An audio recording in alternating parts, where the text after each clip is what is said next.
An omelet needs eggs, but only broken ones.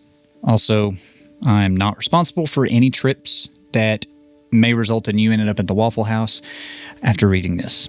As some of the major and initial recovery and rebuilding efforts are nearing completion, I wanted to take the time to write a couple more stories centered around, you guessed it, the bridges.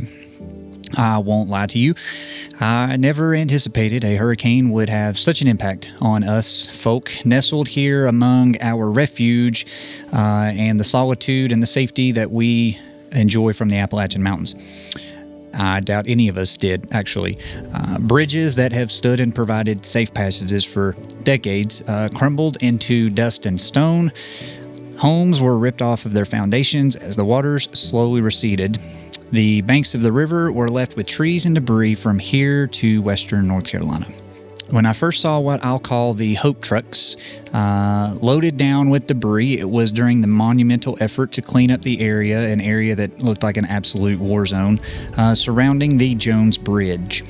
Seeing the progress every day was truly a sight to see, and it was super encouraging to have such a visual representation of the cleanup and restoration on both sides of what was now the most traveled roads and bridges.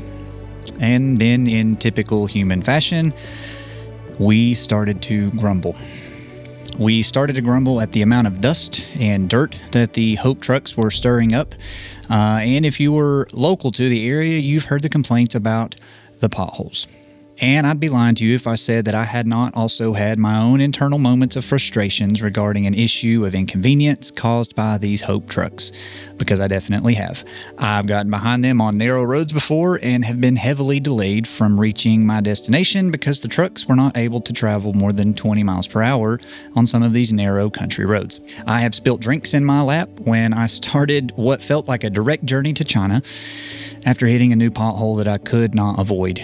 I've literally had to order and install new exhaust hangers for my wife's car because she's the pothole finding champion of the world.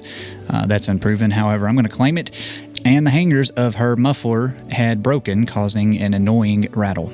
We've all been inconvenienced by the Hope trucks. Then I start to think about omelets. Boy, do I love a good omelet. Even if you don't like omelets, you probably know a bit about the process of making one, I would imagine. You start with eggs, then comes the crucial part. You've got to crack them. You've got to break the eggs open. And I don't know, maybe you're some sort of egg-breaking wizard, but oftentimes when I break eggs, it's messy. My wife absolutely hates it when I crack eggs because it's so messy. Sometimes there'll be a small trail of egg whites near the skillet. Sometimes there may even be a shard of eggshell that finds its way into the skillet. Got to dig that out before you proceed with your omelet. Otherwise, you're going to have a crunchy surprise. So, whether you like omelets or not, I would imagine we would all agree that it's important to remove as much of the debris from the riverbanks as we possibly can. I mean, think about it. If we don't remove the debris now, it's going to be a problem in the future when we have future heavy rains, which can cause an added stress on bridge pillars and all sorts of infrastructure along the river. And I think we all know what that can do.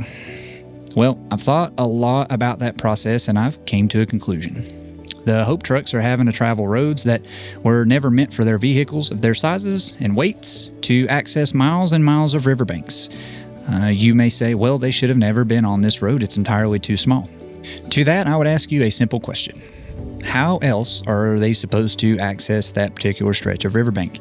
I mean, it's not like we've got perfectly paved roads that stretch all along the river for people, equipment, and trucks to access. Yes, the potholes are bad.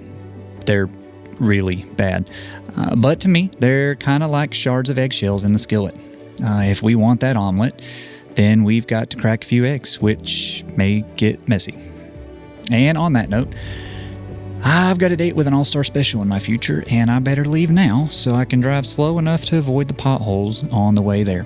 So this is a reading from last week's newsletter. It is a newsletter that I write every single week, and I send these out to the subscribers every Monday morning. So if this is something that you would like to sign up for, there will be a link below for you to subscribe and get these sent to you personally every Monday morning when I send these out. Also, if you can think of someone who may possibly benefit from reading these, listening to these, hearing these, seeing these, be sure to send it to them. I'd appreciate it because, like I said, my goal is to be authentic, be real, share stories about life, oftentimes hopefully explaining that we all go through struggles and we all are not perfect. So the more people that I can do that to, in my opinion, the better. And on that note, be sure to check your inbox tomorrow for this week's newsletter. And with that, we'll catch you guys in the next one.